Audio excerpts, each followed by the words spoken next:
नमस्कार। हिंदी के छठी कक्षा के असाइनमेंट वीडियो में आपका स्वागत है। आज का हमारा वीडियो है झांसी की रानी नामक कविता के ऊपर। तो हम शुरू करते हैं।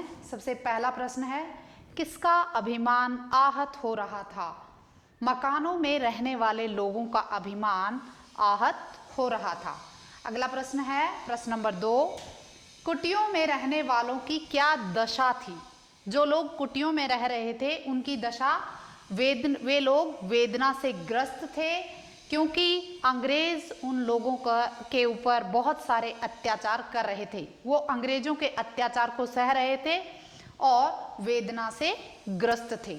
अगला प्रश्न है प्रश्न नंबर 3, वीर सैनिकों के मन में क्या था? वीर सैनिकों के मन में अपने पूर्वजों के प्रति अभिमान का भाव था, उनकी फीलिंग थी।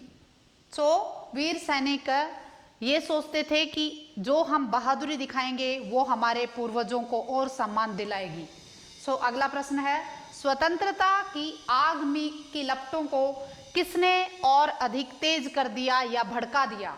स्वतंत्रता के आग की लपटों को झोंपड़ियों के ने तेज करके भड़का दिया। झोंपड़ियों के लोगों की भावनाओं ने स्वतंत्रता की आग की लपटों को भड़का दिया।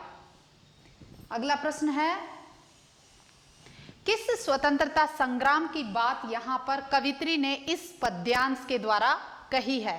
1857 की क्रांति की बात यहां पर इस कवित्री द्वारा इस कविता में कही गई है। अगला प्रश्न है, भारत के इतिहास गगन में किनके नाम अमर होने की बात की गई है?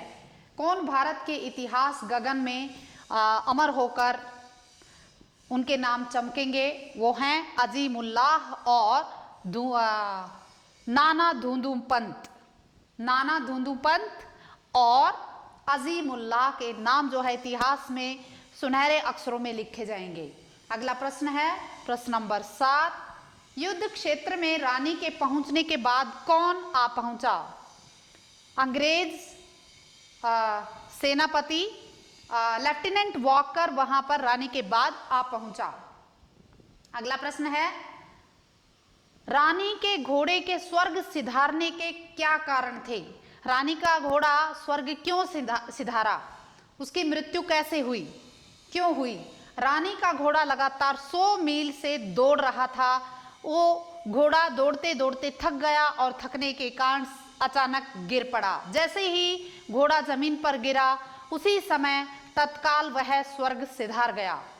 अधिक तेजी से दौड़ने के कारण हुई थकावट से घोड़ा गिर गया और स्वर्ग सिधार गया।